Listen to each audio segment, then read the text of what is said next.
Blessings, guys. The name is Elwilbro, Wobro.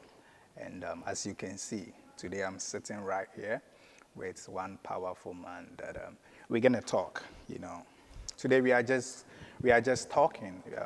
We're just gonna have a conversation. It's not an interview. I'm gonna just talk to him like a brother, a friend, everything. So before then, subscribe, share, tell a friend to tell a friend.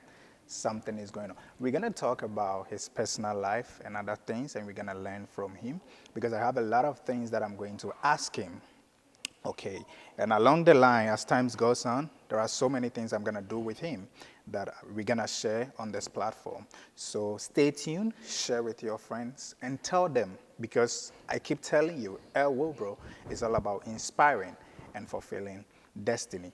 But before then, I'm going to go on a short commercial break. And when I come back, I will introduce him, and we will learn from him. Stay tuned.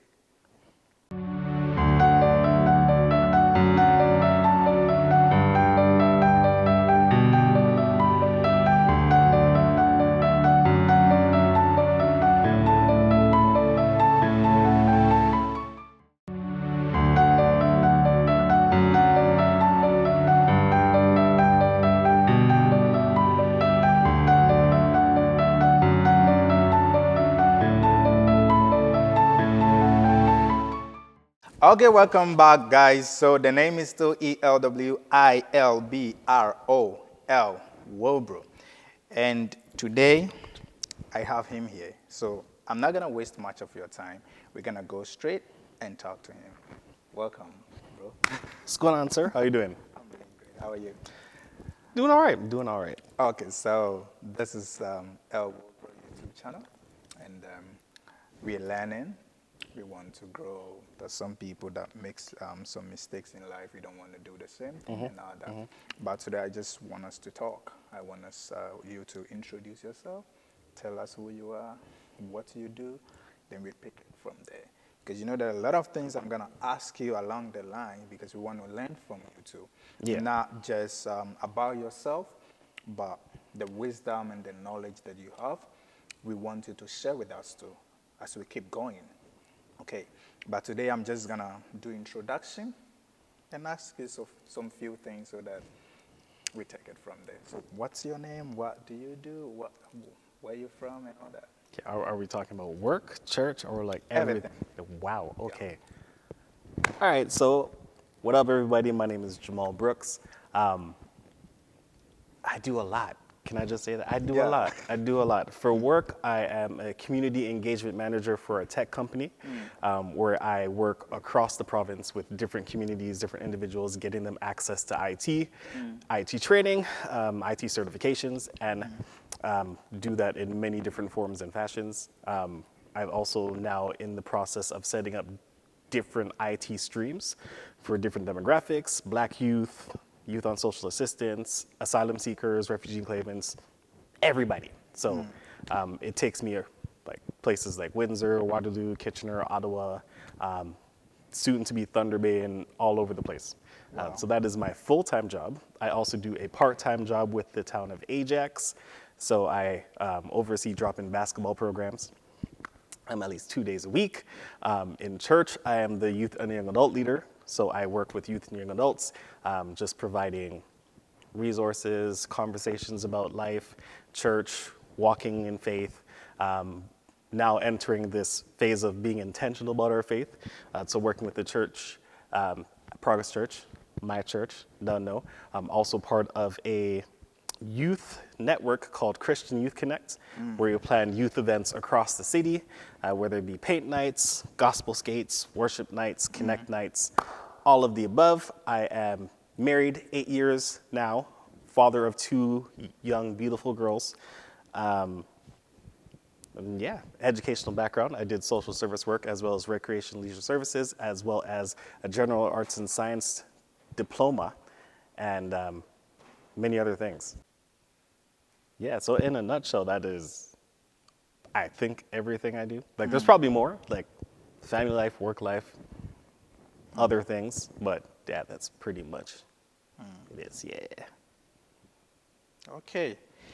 So, guys, as he said, he's into a lot of things. So, someone like him, we can learn a lot from him. So, I just want us to focus first on his IT career. You know, I'm a tech boy. I love IT. So, the moment he said IT, I'm inspired to, ask him a lot of questions about his IT career. We're gonna learn from him because there are people that want to go into IT, and we live in a world that IT is taking over and doing a lot of things. So we want to ask you what inspired you to pursue your career in IT? Like I'll be completely honest, I'm not even fully involved in the IT portion of my organization. I am more so on the social services side of things. So what got me into my current organization was I was working at an employment organization as a youth employment counselor. Okay. So I was doing getting youth into their first jobs, working with those who were 15 to 18, those in high school, then also working with those who are 15 to 29 who are not in school and looking for work, and then also working with those who are in university and colleges, just providing training, providing supports, also job developing, job carving, and so many other things. Then one of my friends who transitioned from my place of work to the new company where I'm at wanted to bring me over. And that was around the time where I had my second child. So I was looking for more income, but also a different opportunity.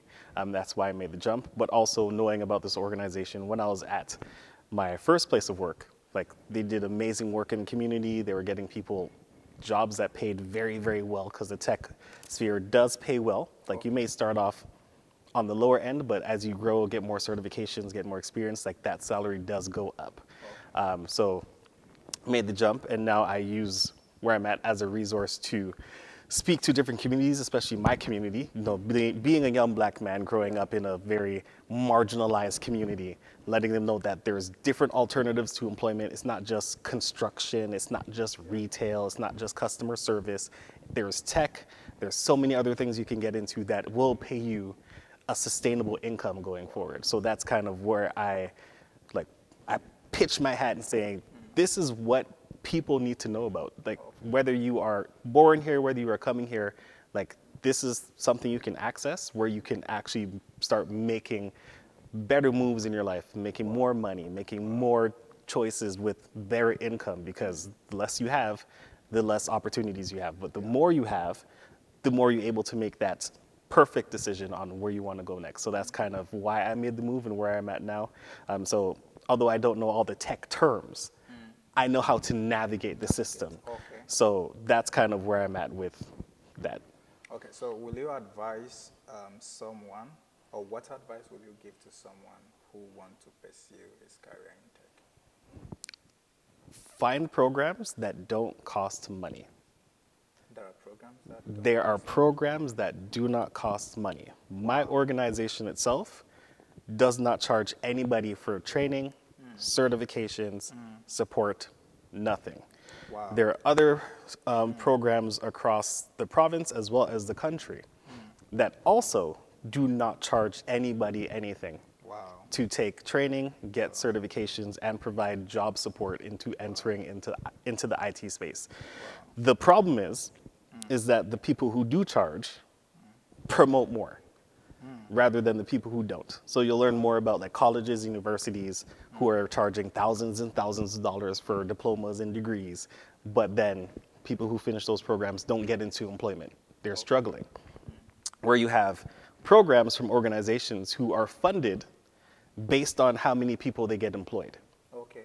So they do the training, they do the certifications, they have the pool of employers, and all they do is match. Okay. So like there's a difference, and there are a lot of free opportunities out there. Wow. Wow. Awesome. So find a program that costs no money. Wow. That's awesome. That is in tech. We taught IT, you have to pay for it, everything. Like, people want to go into IT. They think that, oh, it's too expensive to, pursue their career in IT and all that. Because I have friends that they want to go into IT too as well. They keep asking me a lot of questions about this, and it's good you came up with something people that need help, people that want to, some people, they are struggling because they don't know the way out, or they are not meeting the right people. And thank God you are here to, guide us and also teach us certain things. So which of the IT field do you think is good for someone to pursue? Because we're talking about money. Me, I love money a lot. Okay, so if I want to pursue something, aside of my calling, doing the work of God, if I want to pursue something, I want to pursue something that will pay me well. Yeah. So which of the IT field do you think it pays good? Like it pays very well? Okay, so let me answer it this way. So in terms of which IT field pays well, cybersecurity right now is one of the highest paying fields because people scam, Yeah, people thief, yeah, people people are people. Like we know we live in an evil world and people like really enact on the evil things, unfortunately. So cybersecurity is like the most prevalent field. And then there is also AI now that is growing. I believe that's going to become oversaturated and it's like very, very soon. Like, because many people are developing different AI platforms, different avenues of what to use AI for. So we'll see. But I will say this as well, as young people who are pursuing a field in IT, where you start is not always where you finish. yeah. Where you start is not where you always finish. Okay. Exactly. There's many different routes that people can take. Like, the main thing about IT is, are you able to do the job? That's pretty much it. They're looking for people who are able to do the job, able to do the task, able to do those things. So most of IT is based on certifications rather than education. Most IT Is based on certifications rather than education. Wow. One thing I always tell young people I talk to is that when you have a degree or diploma, and this is me not saying school is bad. I love school. I love to learn. But a degree shows that you know about something. A certification shows that you know how to do something. Wow. Seriously, I'm learning something right now. A degree means that you know about something. Yes, you A know about it. certificate, Yeah. Certification means you know how to do something. Yes. Wow. Because you will almost never get a certification, at least until you've done the practical part of the certification. Where in school, you just need to know the answers. You don't necessarily know how to prove the answers or how you get to the answers. It's, oh, I know it, so I'm going to write it. And that's what you're graded on. But certification is, unless you can prove that you know how to do this, you will not get certified.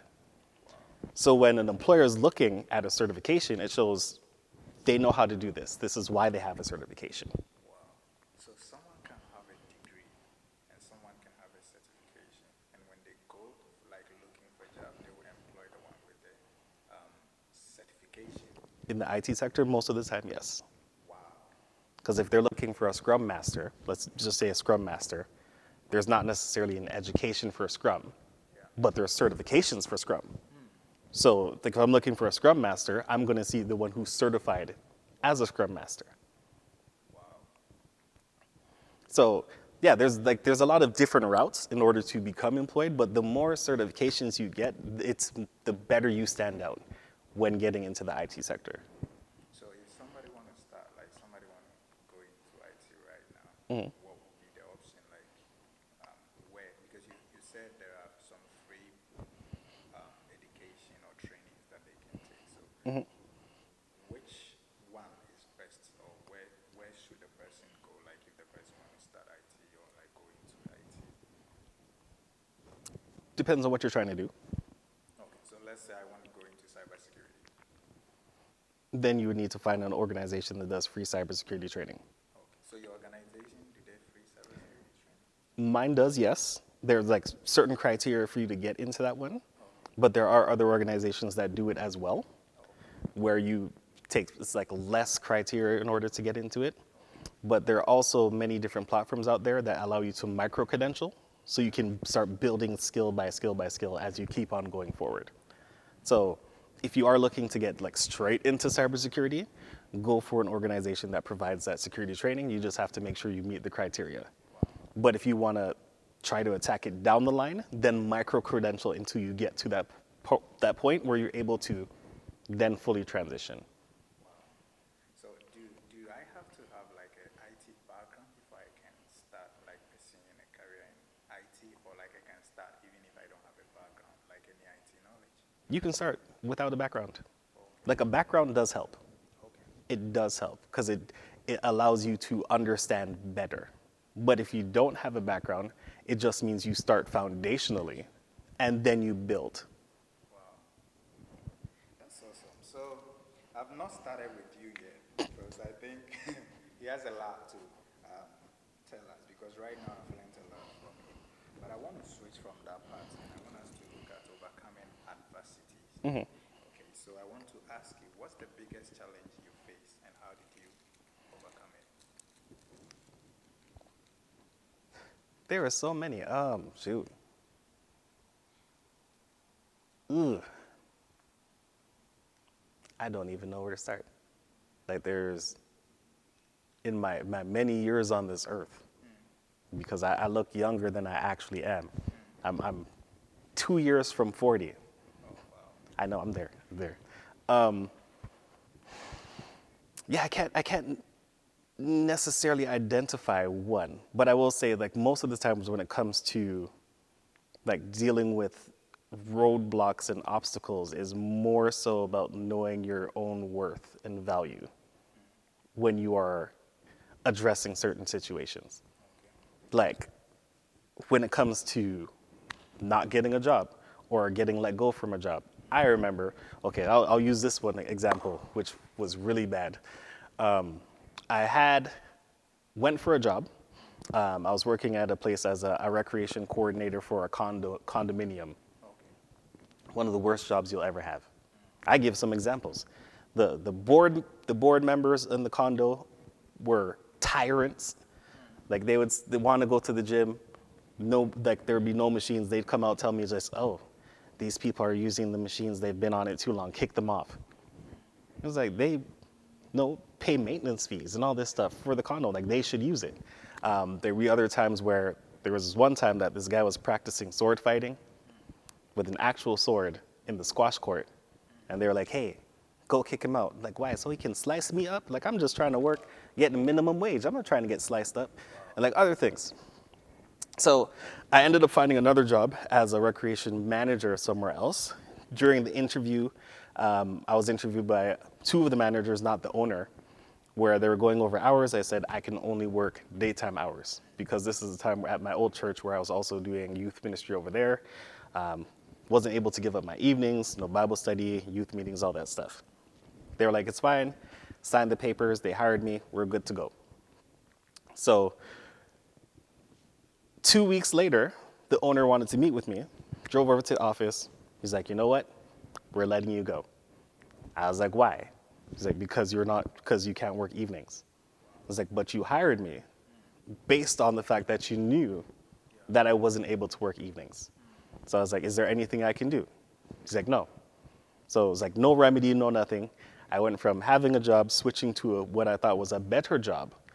And what I mean, like it was bad, it was so bad that I went to church before even getting let go and letting people know on the pulpit, like, I just got a job as a recreation manager, woo, yeah. And literally the week later, no, you're fired. So like I was jobless. I don't want to say I was depressed because I don't like really dive into those feelings, but like feelings of depression. I was also engaged at the time. So like I'm trying to save up money to get married and it wasn't there. But like going through that process, having to understand like if this opportunity is not for me, God will open another door for me. And it's about how I present myself, how I bring myself to situations rather than allowing that situation to dictate how I'm supposed to perceive and how I'm supposed to act. So like it took a lot of knowing myself and knowing what I can do. So I ended up working part-time, but also going back to school, like finishing my education, graduating with honors, getting into a job that pays more, and starting off my career there. But like it took a lot of like really understanding of self, not to let that situation and many others defeat me. Well, were you pressured? Were you stressed? Oh yeah, So how did you cope with stress and pressure? prayer, prayer, Prayer. and mentorship. Like having someone to talk to, like on a consistent basis, not just when you want events, like consistent basis. Like like instead of just talking about issues, just you know what, like what do you think about this, or what is your point of this, or how can you help me with this? Like an actual mentor to walk alongside you really helps me out at that time. Like I still talk to my mentor to this day. Like we're doing very, very well. Like our conversations are good. Like I talk to him about many different things. And then, as I did mention, prayer. Yeah. Like just talk to the Lord. Like Yeah. as as simple as it may seem. And I one of the things I talk to the young people about here is like don't try to professionalize prayer. Yeah. Like the when you start bringing professionalism into prayer, it dies down in the authenticity of your prayer. Because now you're worried about, did I hit this? Did I say this? Did I present this well? Did I speak about this? Like, no. If you have to cry out to God, cry out to God. If you have to speak to God in terms that He understands, if you say, yo, bro, yo, guy, yo, fam, like, do that. God understands your prayer because He created you the way you were. So the way you speak to Him is the way He understands. And so, like, going through all that is just more so understanding of, like, this is how God created me and this is how He created me to be worthy in every situation that I do face. So I feel like that was a word salad. My apologies. Okay, so guys, thank you. I want to ask you a question. You know, you said a lot, and I'm learning a lot from what you just said. I want to ask, have you started something? Have you failed? Have you failed in life before? Yeah. And how did you handle failure? Like, how did you overcome failure? Like, how? What happened? Or like, what lesson did you learn from failure? Um, you're really digging into my past life right now. What's the situation? When I was doing my degree for my general arts and science diploma, I took 2 years rather than 1 year, and that's because I wasn't told, and that was probably my fault, that I actually missed a credit. So when I was supposed to finish my credit, and thought I was like, okay, I did my 1 year, I'm done. I was told by the program like, oh no, you're missing a couple credits. Like you have to continue with the program. Wow. I was like, don't you think this is something you should have told me before I thought I was going to graduate? So, like from there, I just knew like if you want to get something done, just pick up your socks and do it. You know, just continue to go, continue to push, continue to go through, like what you were supposed to do. Because one thing about failure is only temporary. Okay. Like you don't fail and live in failure. You fail and then move on to what's next. It's like failure just is a roadblock to passing. Okay. So, like and I feel like even me saying that sounds stupid, but like you don't always fail. Like, and if you do fail, you just work to pass. Wow. Wow. It's like if you're playing basketball, you miss a layup. Do you stop playing basketball, or do you go make a layup, or do you just find another way to score? Like, when you fail, it's not a set in stone thing. Like it's just a roadblock to passing. When you fail, it's not a stopping point. No, Wow. it's like one more example. Like if someone had a failed marriage, didn't work out, whether they remarry or stay single, it's just another avenue for a positive outcome. Because if they remarry, okay, they started a new life. If they stay single, now they're working on themselves. So it's just another avenue for a positive outcome. Like failure is just a roadblock. It's not the end all be all. So, what advice will you give your younger self? Stop talking to them girls. Stop talking to Stop talking to them girls. them girls. Them girls. What are them girls? The distractions. Those ones. The ones that don't add any value to your life, but just a pretty girl on your arm. Don't talk to those girls. And I'm not saying don't talk to any girls. I'm just saying stay away from distractions. Like stay away from like the obvious distractions. Like I remember I had a girlfriend when I was in college who wanted me to miss a test review so we can go and eat. A test review before my exam. And I was like, sure, let's go have this cold Chinese food down the road. Like, when I could have went to my exam review, done all the things I needed to do. So when I had the exam, performed much better. But I allowed a distraction to take me away from the actual mark I'm supposed to be getting. So it's like, if you know things are not good for you, stay away from those things. If you know things are not good for you, stay away from those things. Yes, yes, Jamal. Well, you'll never see this, but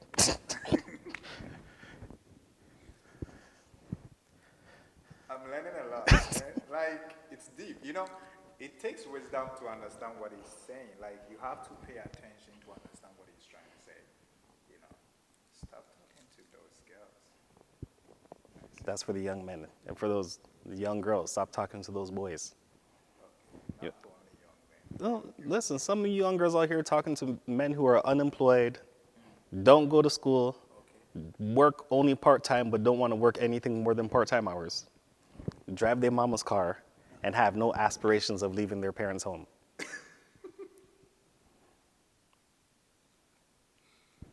Like, I'm gonna just say, there's potential, but there's also problems.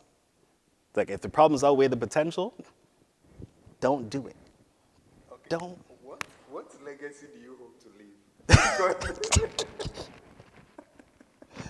this is deep, you know. Oh, man. What legacy do you hope to leave? Because as you're talking right now, I'm learning a lot. Yeah. Honestly, I'm so figuring it out because it's like there's so many things that God wants me to do that I haven't even cracked yet. That it's like if I told you what legacy I want to leave right now, I'd be selling myself short. So, like right now, I'm focused on making sure my kids are successful, making sure that they're well educated, and hopefully they end up with the right people so that they're able to leave legacy themselves. Hopefully leaving my mark on this church. Like I don't see myself leaving anytime soon, but like making sure that like the youth that go here and the youth that will be coming here, because I do foresee a lot of youth coming here, make their mark in expanding the kingdom themselves. And just that, like whatever people are doing, they're able to do it as their authentic selves, rather than having to perform outside of who they actually are. So that's where I'm at right now. But like, there's so many more things that I'm called to be doing, which I'm working on. But What about impact? What impact do you want to make in your community, in your church, your industry?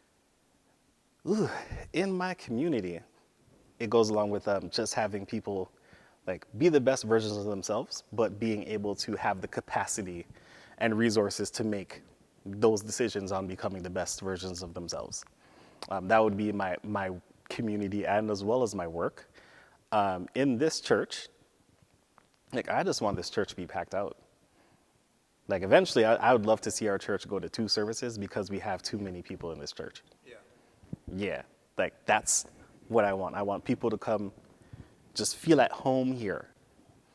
Like not having to worry about wearing the finest suit or wearing the finest dress. Not that they do that at this church. Don't hold me to it. But like being themselves and then growing the kingdom. Like really making this the church of this community. That's kind of what I want the impact to be. Okay, so what values do you hope to pass on the future generation? Resourcefulness, Okay. like if one thing doesn't work, like finding other avenues to do it.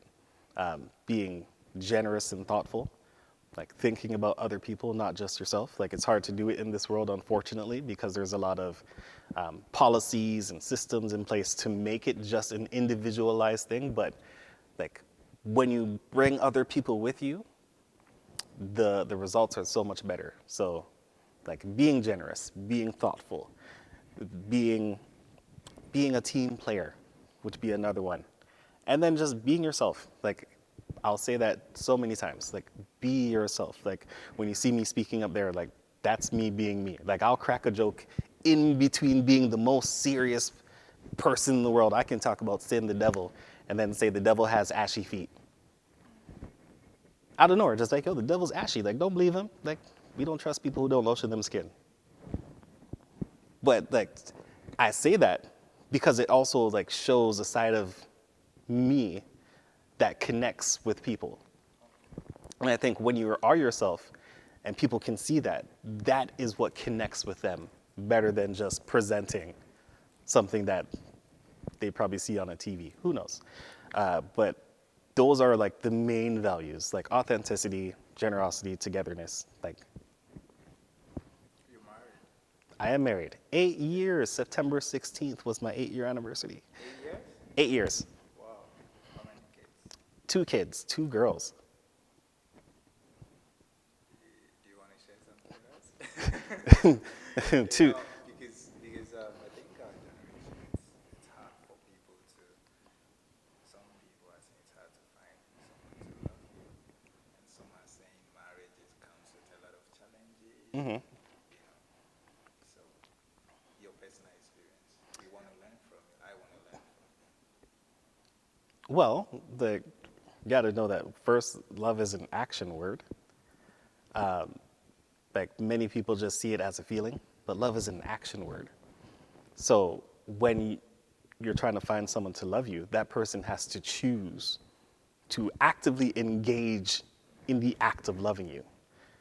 So you have to find someone with the capacity to do so.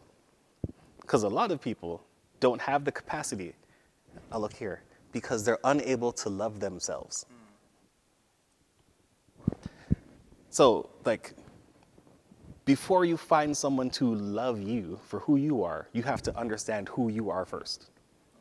Because when you understand who you are, you know what you like, you know what you dislike, you know what your boundaries are, you know how people can approach you, how they cannot approach you, what they can say to you, what they cannot say to you, what your triggers are. Like, you know these things.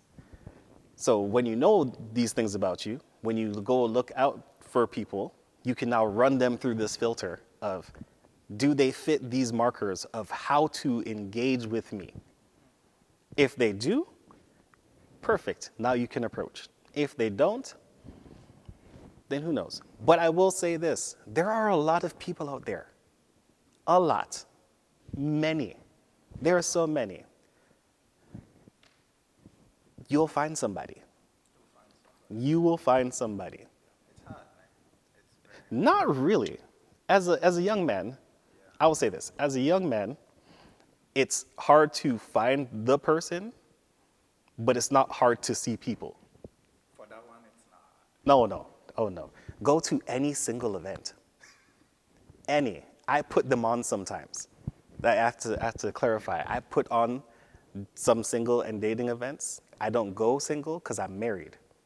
Just want to make sure that people get that. Because you never know. Yeah. But as a young man, it's probably 1 to 6 in terms of ratio between men and women. So as a young man, you will see plenty of women looking for a husband. Are you their husband? That is the question that should be answered. So it is hard to find that one person, but you do have more options. So yeah, just keep your eyes open and then make sure you're running through the filters, and then also knowing what you bring to the table. I know that's a question that people don't really like to talk. What do you bring to the table? No, but what do you offer? Oh, I know, right? It's so They bad. don't want to hear that. The new generation of women don't want to hear that. Yeah, they want us to be spending, we have to do all the work because they just want to sleep, enjoy life, travel, go on vacation. Yeah, listen, if I could go on vacation, if I can pay for someone to go on vacation all the time, I would. Yeah. Because that's just like the generous nature of how I am. Like if I had That's the your money, wife. yeah, So no, it's it'd be anybody. your girlfriend? Mainly for my wife. But it would be for anybody. If I had it, we would do it. Yeah. But in this day and age, it takes two. Yeah. So, like this whole notion of when women like, you need to pay for everything, you need to do this. I'm like, I'm sorry, most households have to run on two incomes in order to be effective. Like we have to do two incomes. Whether I work full time and you work part time, or we both work full time, it takes two incomes and two people who are actively involved in everything to make sure this ship runs right. So yeah, when the young women say, I don't bring any, I bring me to the table, it's like, Wow. So, guys, today is just an introduction, So, um, I just brought him so that I can ask him some few things. We've learned a lot from him about IT, going into IT, marriage, and his failure, and how he was able to overcome those challenges and all that. So, I'm not going to waste much of his time today. We have a lot of things to do, so I'm going to let him go because I think the wife is waiting for him. oh, she got home. I drove a different car today, she home. Oh, I didn't know. So, guys, um, subscribe, okay, and share. Tell your friends about this YouTube channel. Tell your friends about it because today I don't want to waste much of his time. I think I have a lot of questions to ask you about life, about setting. We're gonna learn a lot about youths, okay? So as time goes on, you're gonna talk to us about so many things. We learn from him like the way we've been learning from um, Bishop Lovelace and all that. So we will learn a lot from him. I'm gonna go on that direction of like maybe even choosing a career and all those stuff.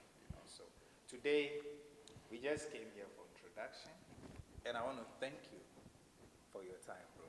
I really appreciate it. No problem, sir. I really appreciate it. So I won't waste much of your time. We will see you another time. Yes, Thank you for coming. thank you. God bless you. He's a pastor too. So I'm that's why I said we have a not. lot. A youth pastor, a youth leader. So we have a lot to ask him. Okay, we're gonna learn a lot from him. We are youth, he's youth, so we're gonna learn a lot from him. Thank you for watching. See you in